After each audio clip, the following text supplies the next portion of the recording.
Eu vou dizer o que me ocorre em cima desse negócio, desse desentendimento, por assim dizer, do Alcolumbre com o Valdemar Costa Neto.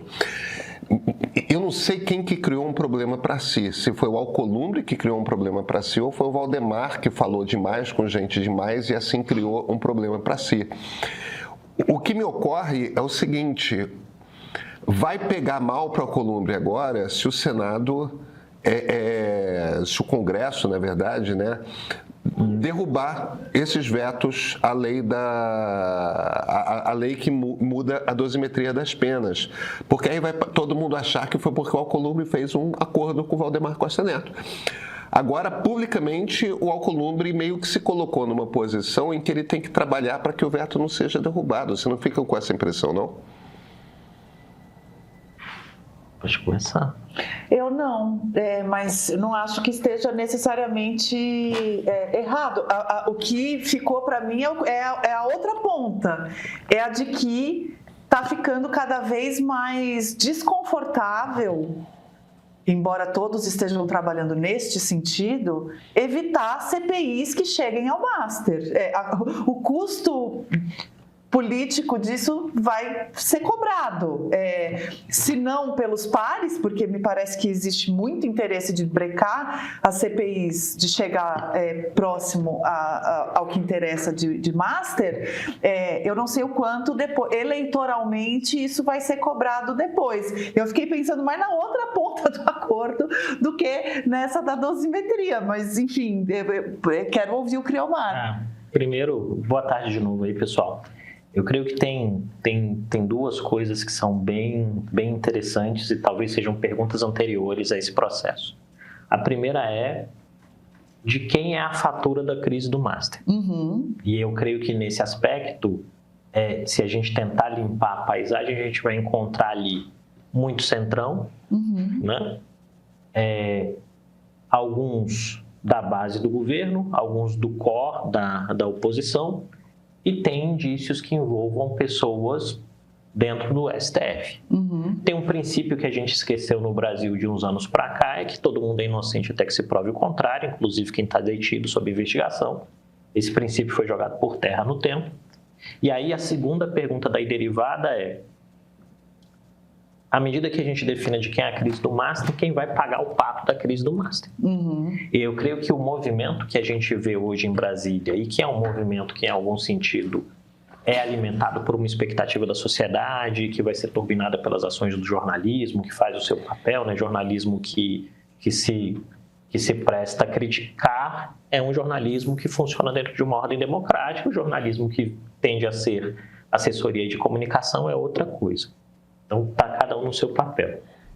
O que a gente tem identificado, que tem me chamado a atenção, é que há uma busca por parte de atores políticos relevantes para encontrar aquilo, vou usar uma expressão da época da minha avó, aqueles que seriam os eventuais bois de piranha. Uhum. Isso quer dizer, quem é que vai pagar a fatura? Né? E aí, se a gente for começar a enumerar uma lista de eventuais bois de piranha, a gente pode dizer que o governador do Distrito Federal está no alvo. Uhum. Alguns parlamentares estão no alvo. Talvez, se a crise ficar muito forte, até um ministro do STF possa estar no alvo. A gente não diria qual é deles, porque tudo muda muito rápido. Agora, dois elementos importantes para a gente falar sobre as figuras envolvidas, né? O Valdemar e o presidente do Senado, o senador Davi Alcolumbre. Valdemar Costa Neto é um grande contador de histórias na política. Uhum. Vamos nos lembrar, Valdemar articulou um vice-presidente da República nos primeiros 2 mandatos de Lula. Valdemar sofre uma série de reveses do ponto de vista criminal e nunca perde o controle do próprio partido político. Valdemar se reinventa oferecendo guarida ao ex-presidente Jair Bolsonaro e ao seu clã político. E hoje Bolsonaro é, por partes de uma direita que se constrói no ambiente político brasileiro, incensado quando um dos grandes responsáveis pela transformação do Brasil, pela guinada do Brasil à direita. Acho que isso tem que ser considerado. Então, assim, efetivamente não é um inocente jogando o jogo. É alguém que está lendo profundamente o jogo e vai jogando com as cartas que tem. Profissional. Profissional, guarda essa palavra. De outro lado, a gente tem Davi Alcolumbre, que consegue fazer algo logo na sua chegada ao Senado, que me parece bastante impactante, que é não só ser eleito presidente do Senado em um momento de repúdio à figura do Renan Calheiros, né? A primeira eleição ao Senado, logo depois da vitória do Bolsonaro, tem isso, o repúdio à figura do Renan, o Alcolumbre cai no colo dele, ele é presidente do Senado. Mas ele cria uma dobradinha com o Rodrigo Pacheco, que no fim talvez seja a dobradinha mais bem-sucedida da história do Senado na Nova República. Logo, é um profissional. O que acontece quando dois profissionais vão um em direção ao outro a 80 km por hora? Um efeito físico bastante interessante. E é exatamente isso que a gente está vendo agora. Você tem dois interesses rumando um na direção do outro a 80 km por hora. O que esses dois interesses têm em comum? Eles querem chegar ao fim do dia vivos para poderem contar outras histórias. O que esses dois interesses têm de divergente? Um deles está colocando todas as fichas em uma candidatura de oposição em outubro de 26 e no desenho do Congresso a partir de 26, e o outro tem pendências e dificuldades de fazer esse mesmo movimento, então ele está tentando construir uma lógica em que ele seja retratado como alguém mais independente.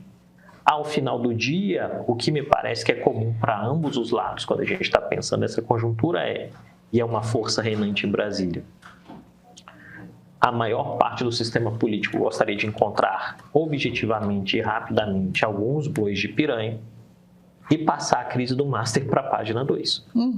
Isso vai acontecer? Possivelmente não neste momento, porque a gente está no meio de um confronto que é uma outra camada importante, que é o próprio confronto do Legislativo com a Suprema Corte. Vamos lembrar, nas últimas semanas, graças também a muito do que a imprensa pulsionou, os legisladores se colocaram na posição de que eles achavam que não teria reação do STF. E bateram, pressionaram, e o STF começou a articular, ou pelo menos um pedaço do STF, vamos trabalhar com o princípio de que cada um dos ministros é um STF, o STF começou a reagir. Então a gente está numa fase nova. Essa reação vai mostrar para nós que o ambiente e o horizonte político brasileiro são permeados de profissionais, mas muito provavelmente nenhum desses profissionais entraria na fila de canonização. E eu acho que esse é um elemento importante para aquilo que a gente tende a discutir aqui, falando naquilo que é a minha seara, que é a análise de risco. Não, perfeito. O problema é esse. E eu acho que, por não entrar na fila de canonização, apenas vale dizer que se o Valdemar está se sentindo tão confortável para colocar na barganha a continuidade da CPI do Master, é porque talvez pela primeira vez em todo esse arco histórico aí que você narrou, ele não esteja pelo menos no epicentro de um escândalo. Esse é um dado muito interessante para se considerar, que quer dizer o quê?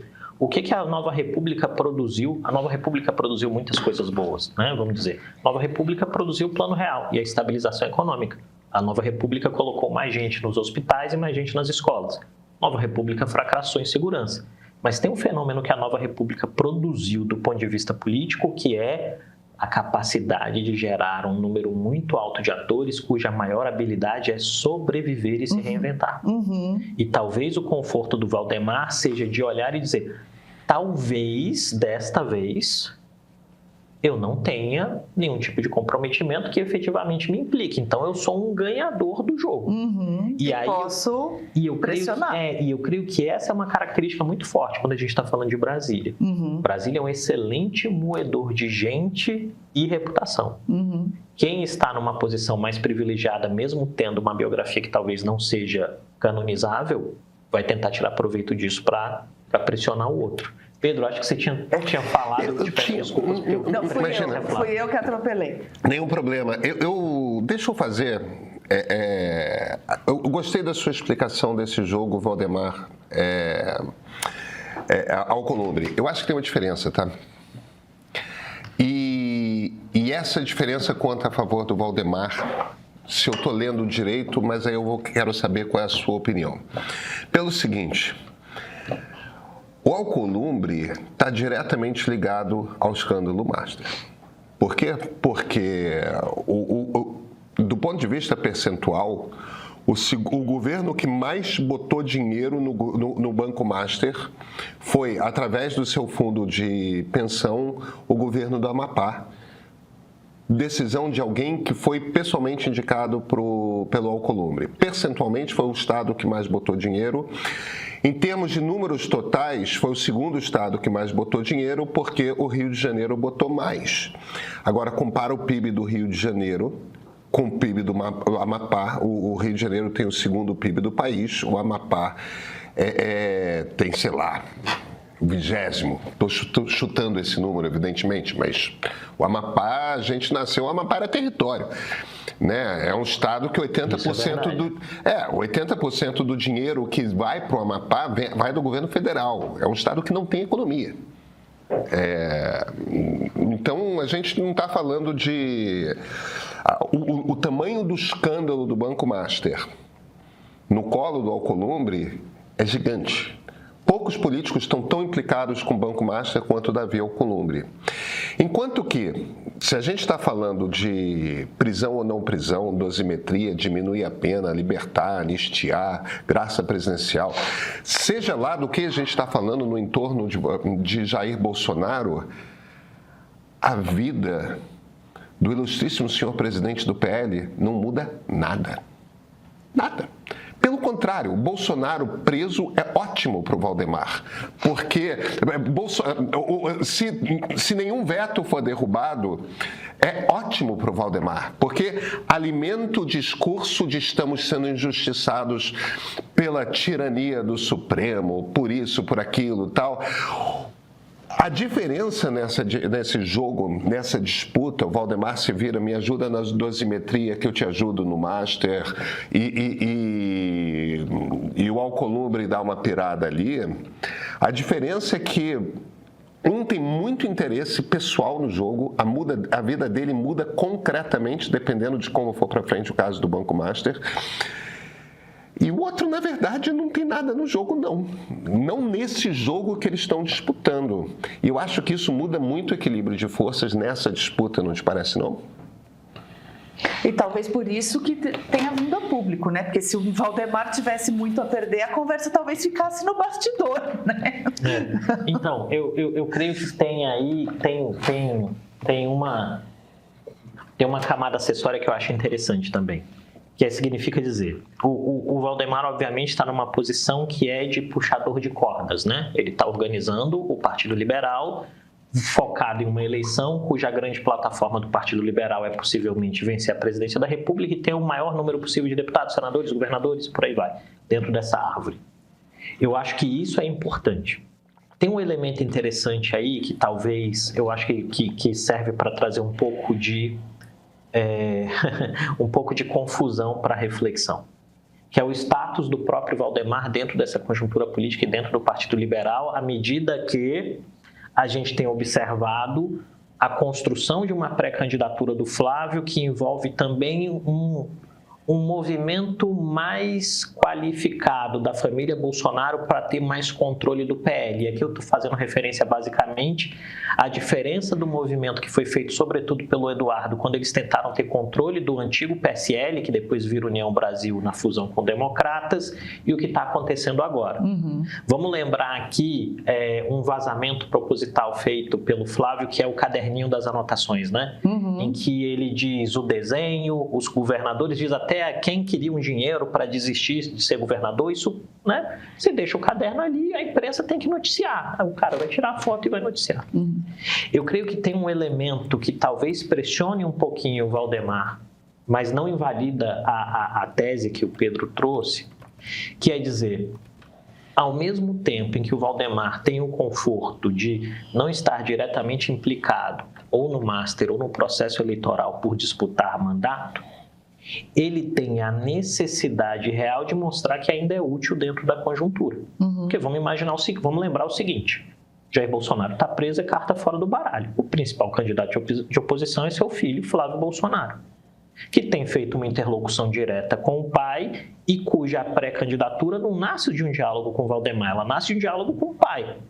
O recado dado pelo clã Bolsonaro ao Valdemar Costa Neto e a outros membros do PL ao redor do país é: olha, aqui funciona assim, se você quer o nosso apoio, você está embaixo do nosso guarda-chuva, estar embaixo do nosso guarda-chuva é obedecer às nossas ordens.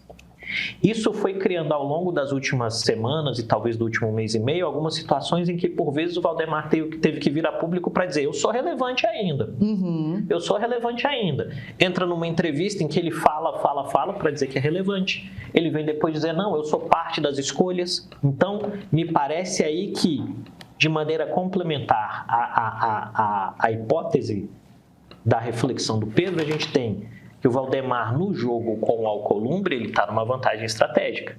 Mas vamos lembrar, o jogo político vai sendo jogado em tabuleiros paralelos simultaneamente. E tem um outro tabuleiro em paralelo, que é o tabuleiro do jogo interno do PL, em que ele tem que mostrar alguma utilidade, porque senão ele vai ser descartado também. Vamos lembrar, o PL que recebe o Bolsonaro dá ele uma legenda. Anos depois, o bolsonarismo é responsável pelo maior número de quadros, tem figuras novas e o Valdemar corre o risco de ser cada vez menos ouvido. Então, dizer que ele tem um acordo com a Alcolumbre funciona no âmbito interno do partido também, de dizer: olha, eu tenho relevância, eu fiz um acordo aqui e provavelmente, se caírem os vetos, e é bem possível dos vetos caírem tendo em vista a aritmética do Congresso, ele vai dizer: olha, está na minha conta, fui eu. Mesmo que não seja.